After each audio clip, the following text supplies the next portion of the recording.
high level, how does a physics major end up working in the chemical industry?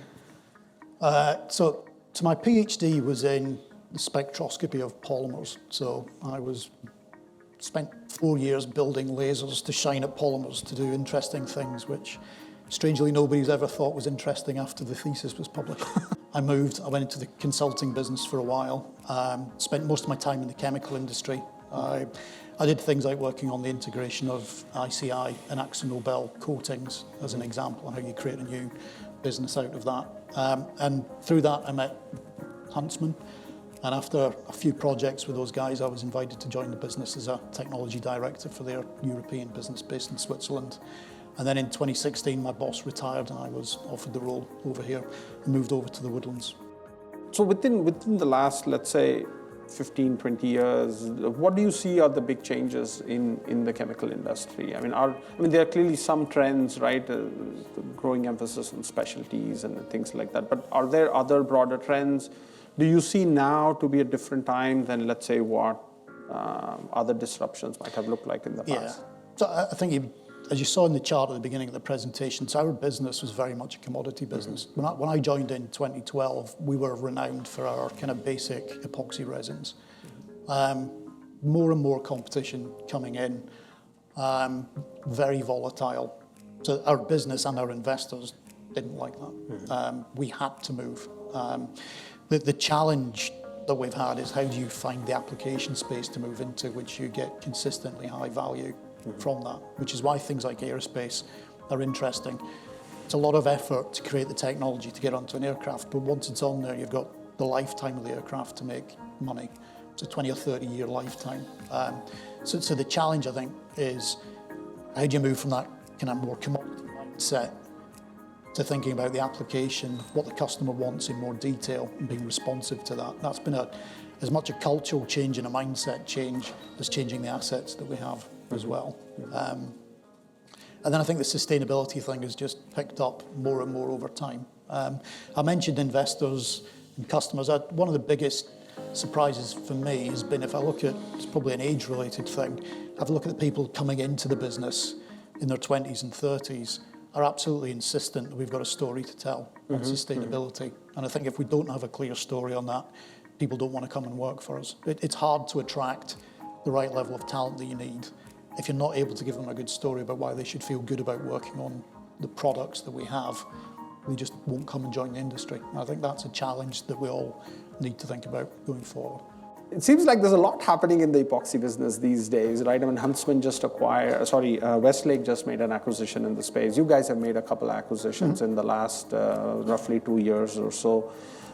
Maybe give us a high-level picture of what you see are some interesting trends in epoxy. How is your business differentiated? I know that it is differentiated relative to the recent acquisition that Westlake did, but maybe tell us a little bit. So obviously Hexion is now part of Westlake, so a fairly big move in the market recently. I think the other thing is if you just look back 15 years ago, there certainly weren't the number of competitors, particularly from Asia, that are in there today. So our strategy has been that because we're not backward integrated into BPA, EPI, etc., there's no point in trying to win in that business. We're just never going to be economically in a position to lead. The assets and the competences that we have, we've grown the ability to do higher performance resins and understand the chemistry behind that over time. There's plenty of players out there. We look at epoxy as a market we buy from for a lot of applications these days. We don't need to produce our own. We can get better economics buying it from wherever. We will do that and use that in our formulation business where it makes sense. So I think when I mentioned at the end, there's a real mindset change to say it's not about how many kilotons of epoxy we can get out now. We're far more focused on the EBITDA margin of the business we can generate by being in the higher performing part of the market. So we've got different people in the teams to do that. We've had to invest more in things like marketing. So to market basic liquid epoxy, well, there's nobody in marketing in the room. It's probably not that tough a job. If you're going to try and sell into aerospace and automotive, etc., you really need to understand the customer and have some insight into what their problems are in order to get the business. And that's kind of the area where we've had to make some real changes. Do you see a difference in what demand for specialty chemicals looks like in places, in emerging economies versus, let's say, in the developed economies? So our business in China is very much, it's a highly competitive market. So there are hundreds, if not thousands, of local competitors appearing over time. And it really is a price-driven approach. So whatever you're doing in your portfolio or your route to market, your primary goal is to make sure you're competitive. New technology is interesting, but it's not what really wins in that area. If I look at Europe and the US, in order to win business, as I said, it's more about understanding what the customer wants, and what the insight is into their application is what helps you win the business. So you effectively end up running two business models. You've got kind of compete on price, use technology where you can in Asia. Europe and the US, it's more about customer intimacy, understanding the application, and having the backup of an R&D team who can be quick to develop solutions for the customer. But do you see emerging markets evolving into the position where developed markets are in terms of decision-making around the choice of different materials, or? Yeah, I think it's probably market dependent. If you look at something like the automotive market, so China, as an example, is probably further ahead in the introduction of e-vehicles than the rest of the world. And the technology challenge that comes with this, how do you upscale battery production, for instance? I think China has answered those questions far more quickly than the rest of the world. So there are areas where they're leading, but it's not everywhere. There are areas like aerospace, for instance, where still, because you've got that large technical capacity in Airbus and Boeing, it's going to be very difficult for that to get replicated elsewhere. So from a chemistry point of view, the innovation in that area is very much focused on the US and in Europe.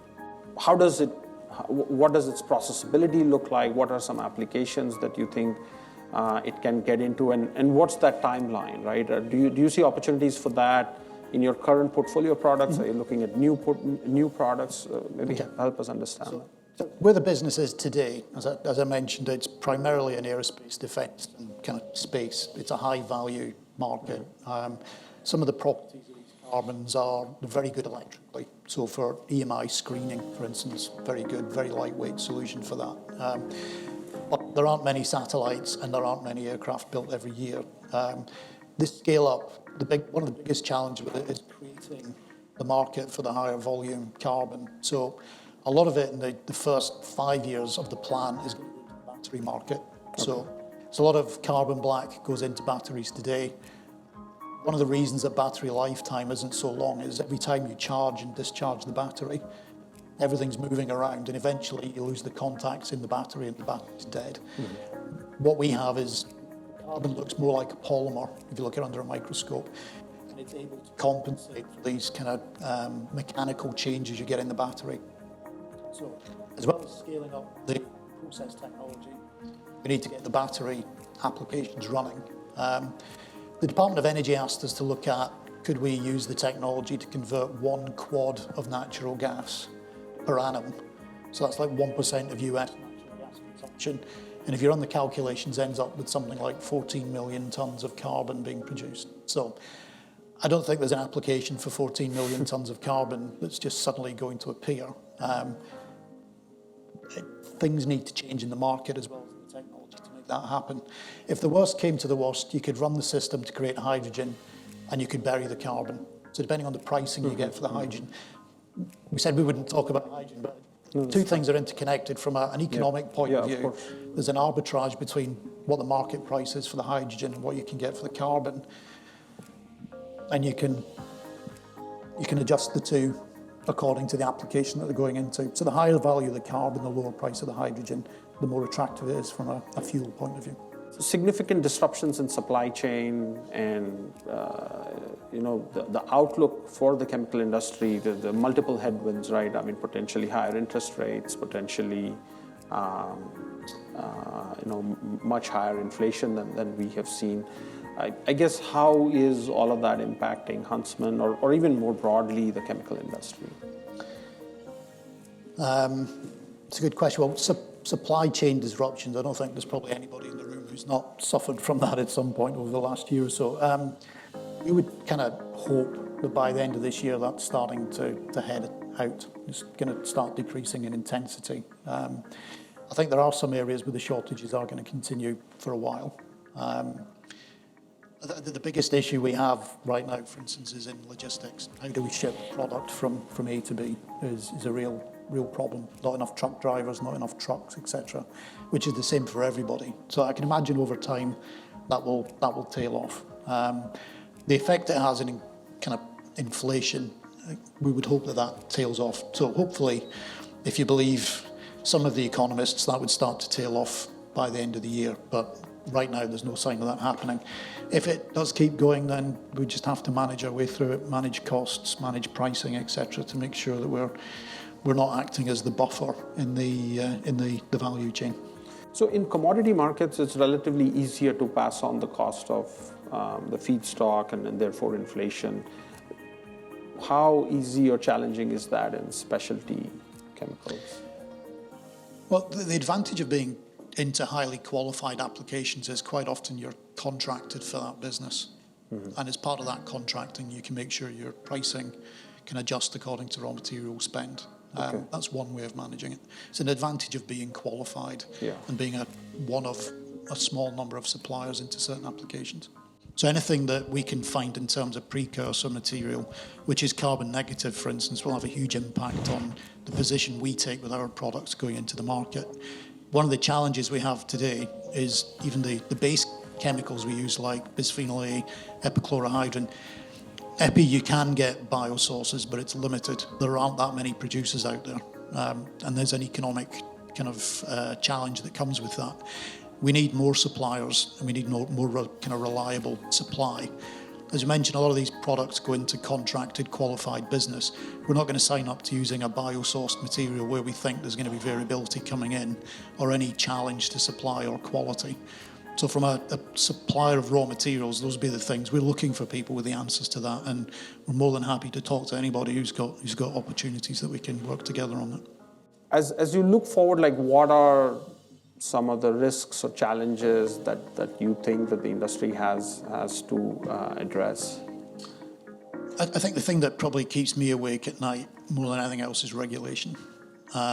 Particularly, if you look in the European chemical sector, the impact that REACH has been pretty significant.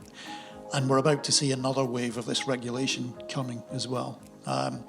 So the premise that chemicals are hazardous, I don't think anybody's going to argue with that. We spend a lot of time mitigating that risk and making sure they're managed properly. I think the regulations that are coming in from Europe make that more and more difficult and more expensive over time. Mm-hmm.